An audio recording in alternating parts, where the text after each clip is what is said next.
দিন গেছে Valentine's day, বিশ্ব বেহায়া দিবস। এই দিবসটার নাম রাখা হয়েছে বিশ্ব ভালোবাসা দিবস। আমি বলি এটা বিশ্ব বেহায়া দিবস।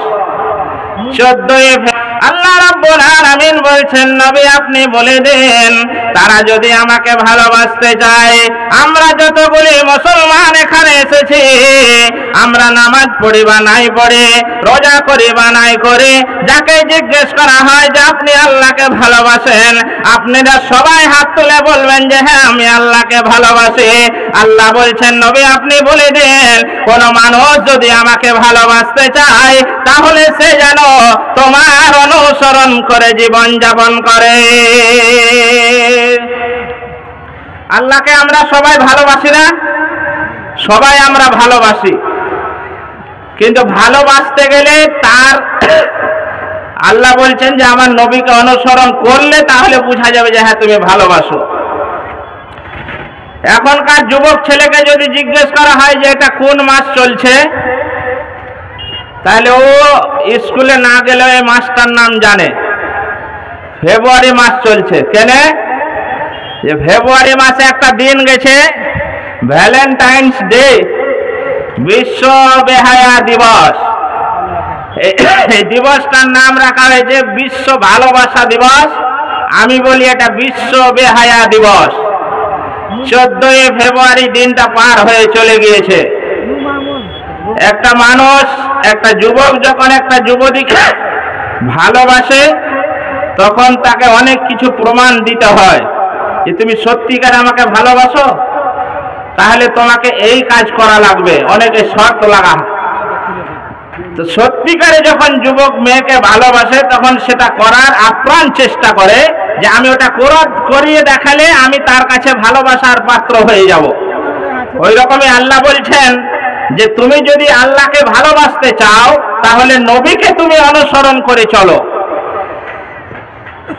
আয়াতের প্রথম অংশ এটা আল্লাহ বললেন। এবারে আমরা মিলাই তো নবীর অনুসরণ আমরা কতটুকুন করি। আর নবীকে যদি আমরা অনুসরণ করি, আল্লাহ বলছেন ইহবিবকুমুল্লাহ, আমি তোমাকে ভালোবাসা আরম্ভ করব। আপনি নবীকে যখন অনুসরণ করা শুরু করবেন তখনই আল্লাহ আপনাকে ভালোবাসা শুরু করবে। যখন আপনি নবীকে অনুসরণ করেননি ততক্ষণ আল্লাহ আপনাকে ভালোবাসা শুরু করবে না। এখানে আল্লাহ বলেননি যে আমি তোমাকে ভালোবাসা আরম্ভ করে দিয়েছি। এখানে বলা হয়েছে যে তুমি যখন নবীকে অনুসরণ করা শুরু করবে তখন আমি তোমাকে ভালোবাসা আরম্ভ করব। আল্লাহ যখন কাউকে ভালোবাসা আরম্ভ করবে তখন তার জীবনের গুনাহ খাতাকে আল্লাহ মাফ করে দেবে। বলুন সুবহানাল্লাহ। তাহলে আমরা এবার মিলাই তো আল্লাহ নবীর অনুসরণ কতটা করি। আগে আপনার শরীর থেকে মিলান। আপনার চুলের কাটিং আল্লাহ রাসূলের সঙ্গে মিলে? এমন এমন যুবক চুল কাটে এদিকে নেই ওইদিকে নেই, মাথার মধ্যে এখানে রেখে দিয়েছে। যে কি কাটে? বলছে এটা সলিল নারায়ণ কাট। অনেকেই সালমান খানের মতন চুল কাটে না। আপনার ছেলে কাটে না, আপনি আবার মসজিদে আল্লাহু আকবার। কি দরকার আপনার মসজিদে যাওয়া? আপনার ছেলে সালমান খানের অনুসরণ করছে আর আপনি মসজিদে যে আল্লাহু আকবার বলছেন।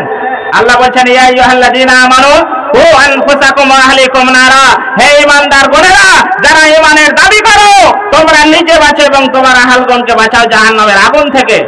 এ কথা আপনি শুনেননি? আপনার বেটা চুল কেটেছে তার দিকে খেয়াল নেই, আবার ওই লোকটাই ইমাম সাহেবের যদি চুল ছোট একটু সাইডটা হয়ে যায় তখন পাড়াতে টিকা যায় না। মৌলভী সাহেব মানুষ করে স্টাইল করে চুল কেটেছে। মৌলভী সাহেবের দোষ ধরা লোক এই ফাঁড়সা গ্রামে নেই, আমাদের পশ্চিম বাংলার কথা বলছি, ওই আমাদের ওদিকে। মৌলভী সাহেবের দোষ ধরতে কিছু লোক গ্রামে থাকে, ওর 24 ঘন্টা কাজই হয়। আমরা এমন অবস্থায় আছি বাবজি, আমরা যদি জোরে হাঁটি তাও দোষ, আস্তে হাঁটলেও দোষ। জোরে হাঁটলে একদল বলছে যে তুই মৌলভী সাহেব জোরে হাঁটছে কেন বে, ও নিশ্চয় সামনে কারো বাড়িতে দাওয়াত পেয়েছে, নাহলে ও জোরে হাঁটবে কেন? ওর কথা শুনে যদি আমি আস্তে হাঁটি, সালাটা লজ্জার কথা রে। ওর কথা শুনে যদি আস্তে হাঁটি, আর এক দল বলছে সালা মৌলভী খেয়েছে কত বে, হাঁটতে পারে না। আচ্ছা বলেন, জোরে হাঁটলো একদল বলছে যে আগে দাওয়াত আছে, আস্তে হাঁটলেও বলছে যে ও কত খেয়েছে হাঁটতে পারে, তো আমি কি ওই জায়গায় মরবো জি, হাঁটবো না আমি? বলেন, আমাদের অবস্থা এই, খুবই শোচনীয় আমাদের অবস্থা। আমাদের ভুল ধরার জন্য পাবলিক একবারে রেডি, কিন্তু ওর বাড়িতে কত অন্যায় হচ্ছে, ও নিজে অন্যায় করছে, তার দিকে কোনো খেয়াল নেই, কোনো খেয়াল নেই। মৌলভী সাহেবের বেতন তো দিচ্ছেন 7,000, 8,000, 9,000 টাকা করে বেতন। আপনার বাড়ি চলবে এই বেতনে? যে বেতন ইমাম সাহেবকে দিচ্ছেন, বলেন এই বেতনে ইমামের সংসার চলবে? আপনি যে নামাজ পড়ছেন ওর পিছনে, যার পিছনে নামাজ পড়ে জান্নাতের আশা করছেন, তাকে যথেষ্ট পরিমাণে আপনি বেতন দেন না। আপনার সব দিকে টাকা খরচ করার টাকা জমে যায়। ইমামের বেতন আপনার 30 টাকা ধরা হয়েছে, 3 মাস 6 মাস আপনার বাকি। ইমাম সাহেব আল্লাহ আকবার বলে ওর আল্লাহর দিকে ধ্যান যাবে জি? ওর বাড়িতে চাল নেই, ডাল নেই, গম নেই, আটা নেই, কিছু নেই, তাহলে ও তো ওদিকে ধ্যান দেবে যে আল্লাহ কোথি পাবো আমার গম, কোথি আমি চাল পাবো, নামাজ হবে জি? আপনারা বলেন নামাজ হবে? তাহলে যার পিছনে নামাজ পড়ে আপনি জান্নাতের আশা করছেন, তাকে আপনি রেখেছেন কষ্টে, আর সারাদিন ইমামের বদনাম করছেন। আর বলছে মৌলভী সাহেব মরে গেলে জানাজাটা পড়েন।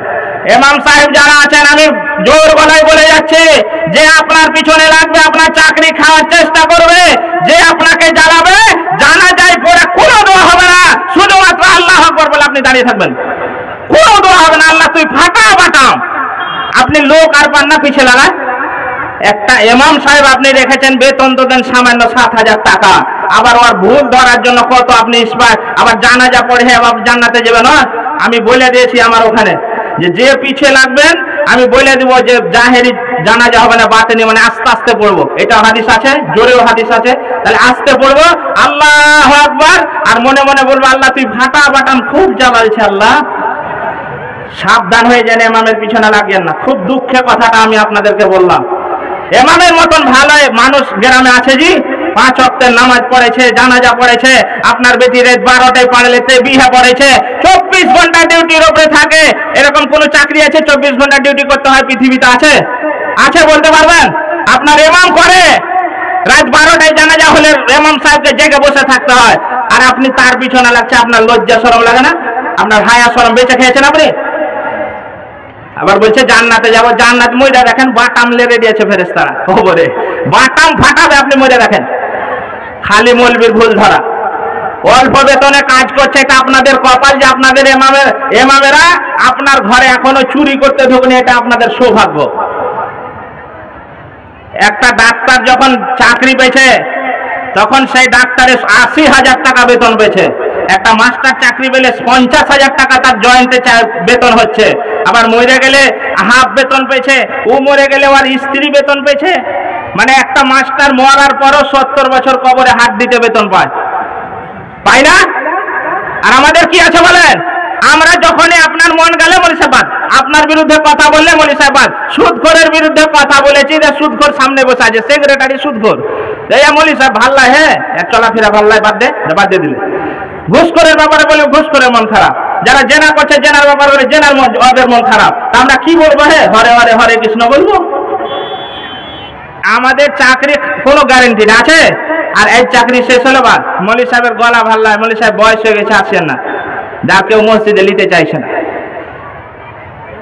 এত বড় যোগ্য ইমাম আপনার আলেম বসে আছে আপনাদের সামনে, আমি তো মসজিদ ঘুরছি এদিক ওদিক দেখছি।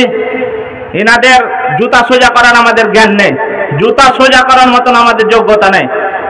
ইনি যদি এখন মসজিদে যায়, ভালো ভালো মসজিদে এনাকে নিবে না, কেন বলেন তো? বয়স হয়ে গেছে। কিন্তু ওরা মানে আমরা ছাত্র হওয়ার যোগ্য নয়। তাহলে দেখেন, বয়স হয়ে গেলে এমামতিও লিখছে না। যতক্ষণ গলার জোর আছে ততক্ষণ পাবলিক বলছে যে হ্যাঁ ইমাম ঠিক আছে। তাহলে আমাদের কোনো পেনশন আছে? বাবজি পেনশন আছে? পেনশনও নাই। আমরা যদি একটু প্রাইভেট পড়াই, যে মসজিদে তো 8,000 বেতন, একটু প্রাইভেট পড়া করলে অনেক লোক আছে, ও ফের প্রাইভেট কেন পড়াবে? হ্যাঁ ও মৌলভী সাহেবই করবে, প্রাইভেটও পড়াইতে পারে না। মাস্টাররা প্রাইভেট পড়ায় না। ডাক্তারেরা আপনার এমনি পার্সোনাল রোগী দেখে না চেম্বারে? আপনি ডাক্তারকে দেখে দিয়েছেন রোগ, যে চেম্বারে দেখাবো কত টাকা ভিজিট, 800 টাকা ভিজিট বরং করে যান, জান না আপনারা? 800 টাকা ভিজিট দিয়ে একটা ডাক্তারকে ডাক্তার দেখান। আপনি কই ডাক্তারকে তো বলেন না যে তোমাকে তো সরকারি চাকরি দিয়েছে, সরকার তোমাকে 80,000 টাকা বেতন দিচ্ছে, তুমি এখন 1000 টাকা নিবে, মানে 800 টাকা নিবে, আমি দিব না বলবেন? বলতে পারবেন? আপনাকে দেখবে, রুগী দেখবে? কয় মিনিট দেখেছি আমি, দেখেছি আমার বিটিকে কয়দিন আগে দেখানো, তো ও 1 মিনিটও নয়, হাতটা একবার দেখলে কি কি হয়েছে ওইদিকে বলছে আর ওইদিকে লেখা, 1 মিনিটের মধ্যে যাও 600 টাকা নিলে। একটা মিনিটে যদি 600 টাকার ইনকাম হয়, তাহলে 60 মিনিটে কয় টাকা হিসাব করে? ও কিসের লেগে নিলে 600 টাকা? বডি ট্রিটমেন্ট করার জন্য, তাই তো? বডি ট্রিটমেন্ট, অসুখ হয়েছে তাই ডাক্তারের কাছে যাই, তাহলে মিনিটে যদি 600 টাকা ওকে দেওয়া লাগে, তাহলে আপনার যে আমি ট্রিটমেন্ট করছি এখন ইমানি ট্রিটমেন্ট, আমরা ইমানের ডাক্তার, ওরা বডির ডাক্তার, আমরা ইমানের ডাক্তার। আপনার ইমানের ডাক্তার প্রতি জুমাতে আপনার ইমানকে চার্জ দেয়, ইমানের ট্রিটমেন্ট করে। ওই এক মিনিটে যদি 600 টাকা পায়, তাহলে আপনার এখানে যতগুলি লোক বসে আছেন, যদি এই 1 মিনিটের হিসাব করে আপনার 500 টাকা করে যদি ধরা হয়, তাহলে 500 টাকা করে যদি প্রত্যেকে ধরা হয় যে 1 মিনিটে, তাহলে এখন আপনাকে 2 ঘন্টা আমি ট্রিটমেন্ট করব, 2 ঘন্টায় কত টাকা হয়েছে আপনি বিল দেন, বাড়ি যান। আপনি আমি আজকে আপনাদের এখানে 2 বিঘা জমি কিনে বাড়ি করে চলে যাব বাড়ি। আমি কথা ভুল না ঠিক বলেন? ডাক্তারকে আপনি দিতে পারছেন, আর ইমাম সাহেবের 3 মাস বাকি, 30 টাকা মাস হচ্ছে, 3 মাস বাকি, তাহলে আপনাকে মারবে না তো মারবে কাকে? আপনার অপেক্ষা করছে ফেরেশতারা বসে আছে, আপনি যান। দয়া করে বলছে দুনিয়ার যার পিছে লাগবেন না, মানে ইমামের পিছে লাগবেন না, দয়া করে বলছি, বলেন ইনশাআল্লাহ। ইমামেরা খুব জ্বলনে আছে, এই গ্রামে হয়তো ভালো আছে, এই গ্রামের কথা বলিনি, আগে বলছি আমরা খুব জ্বলনে আছি। ওইদিকে খবরদার আপনি ভালো নজরে দেখবেন, পারলে সহযোগিতা করবেন ইমামকে, না পারলে আর বদনাম করবেন না। তাহলে আমরা কোনো দিকটাই মিলছে না আল্লাহ নবীর সঙ্গে। মাথা থেকে শুরু করেছি, আপনার দাড়ি কোন মৌলবি বলেছে আপনাকে দাড়ি কাটতে? আপনি দাড়ি কেটে এসছেন? কেউ বলেছে জি আল্লাহ নবী দাড়ি কোনোদিন কেটেছে? তাহলে আপনি কাটছেন মানে দাড়ির সাথে আল্লাহ নবীর মিল নেই। আপনাকে যে বিড়ি খান, এমন লোক আছে সারা দিনেও 32টা বিড়ি লাগে, খালি 32টা যদি বিড়ি খান আপনি, জি সুবহানাল্লাহ। আল্লাহ নবী বিড়ি খেতেন? এটার সাথে মিলছে? মিলে না। যত নিচে যাবেন একটাও আপনার মিলছে না। তাহলে আল্লাহ রসুলকে অনুসরণ করা হচ্ছে না। আল্লাহ রসুলকে অনুসরণ করা হচ্ছে না মানে আল্লাহ আপনাকে এখনো ভালোবাসা আরম্ভ করেনি। আপনি যদি আল্লাহর ভালোবাসা পেতে চান, তাহলে আপনি এখনই আল্লাহ রসুলের অনুসরণ শুরু করেন নিজের জীবনে, পরিবারে, সমাজে, তাহলে আল্লাহ আপনাকে ভালোবাসবেন। আমি আরেকটা আপনাদের সামনে উদাহরণ দিচ্ছি, যে অনেক মানুষ মনে করে যে মৌলবি লাইনে পড়েছে, ওকে বুদ্ধি কম, মনে করে না? আজকে সমাজের লোক মনে করে তার জন্য বেতন এরকম করে রেখেছে। মৌলবীদের বুদ্ধি কম লয় বাবজি, ওদের যথেষ্ট বুদ্ধি আছে, কিন্তু আখেরাতের দিক দেখে আমরা কিছু করতে পারি না। না হলে আমরা অনেক কিছু করতে পারি। একটা উদাহরণ আপনাকে দিচ্ছি ছোট্ট করে, দিয়ে আমি আমার উদ্দেশ্যের দিকে যাব ইনশাআল্লাহ। আপনারা এত তাড়াতাড়ি উঠতে লাগলেন, এই 15 মিনিট হলো আর উঠতে লেগেছে লোক। দেখো ও বইয়ের কথা মনে পড়লো নাকি? জি সুবহানাল্লাহ, এত তাড়াতাড়ি মনে পড়ে গেছে। উঠিয়েন না। জীবনে তো অনেক ঘুমালছেন, ঘুমাবেন ইনশাআল্লাহ, ঘুমাবেন। আজকের দিনে বসেন এখানে, আপনি যেন না, বাড়ি যেন না। তো মৌলবীরাকে অনেকে খ্যাপা মনে করে। এক রাজা এলান করেছে যে আমাকে নতুন কথা যে শোনাতে পারবে, আমি তাকে অর্ধেক রাজ্য লিখে দেব। ভালো করে কথাটা শুনেন, নতুন কথা যে শুনেবে আমি তাকে অর্ধেক রাজ্য লিখে দেব। তোর মন্ত্রী বলছে যে নতুন কথা, এ তো যে সে শুনিয়ে দিবে, আপনার অর্ধেক রাজ্য নিয়ে নেবে। রাজা বলছে অত পাগল নয় আমি, যে যেটাই কথা বলবে আমি বলবো জানি, যেটাই গল্প শোনাবে আমি জানি বলবো। এই করতে করতে সব মাস্টার ডাক্তার যত আছে সব লাইন দিয়ে শোনাচ্ছে। সন্ধ্যার সময় এক মসজিদে ইমাম সাহেব গিয়েছে, ওকে বলছে যে নতুন কথা শোনাতে পারলে তোকে অর্ধেক রাজ্য দিয়ে দেবো। বলছে হ্যাঁ সত্যি তো? বলছে হ্যাঁ দিব। তো ও নতুন কথা শুনেছে মসজিদের ইমাম, রাজাকে শুনেছে যে নতুন কথা আপনি শুনেন, যে আপনার কাছে আমার বাপ 500 কোটি টাকা পায়। পায়, আপনি কি এটা জানেন? রাজা মনে মনে হচ্ছে রে শালা, যদি বলে জানি তো বলে 500 কোটি টাকা দেন, দিচ্ছেন না কেন আপনি জানেন তো, আর যদি না জানে তো নতুন কথা। রাজার মাথায় খারাপ, মানে যেদিকে যাবে ফাঁসবে। রাজা বলছে মৌলভী সাহেব কোন কথা বললেন আপনি, তো 500 কোটি টাকা পায়, এটা যদি বলে যে জানি তাহলে বলবে যে সালা 500 কোটি টাকা দেন, আর যদি বলে না আমি জানি না 500 কোটি টাকা পাই তাহলে এটা নতুন কথা, তাহলে আপনি অর্ধেক রাজ্য দেন। রাজা কোন দিকে যাবে, আর তাল হারিয়ে ফেলেছে। এমামকে অত আপনি খ্যাপা আলেমদেরকে মনে করিয়েন না, ও যথেষ্ট বুদ্ধি আছে। আপনি মনে করছেন আমরা সেইভাবে ধরি না পাবলিককে, তাই নাহলে আপনি আমার কাছ থেকে পাশ কাটে যাও অনেক দূর, অনেক দূর, আপনার চাইতে অনেক জ্ঞান আলেমেরা রাখে। অতএব সেই দিকে ভালো নজর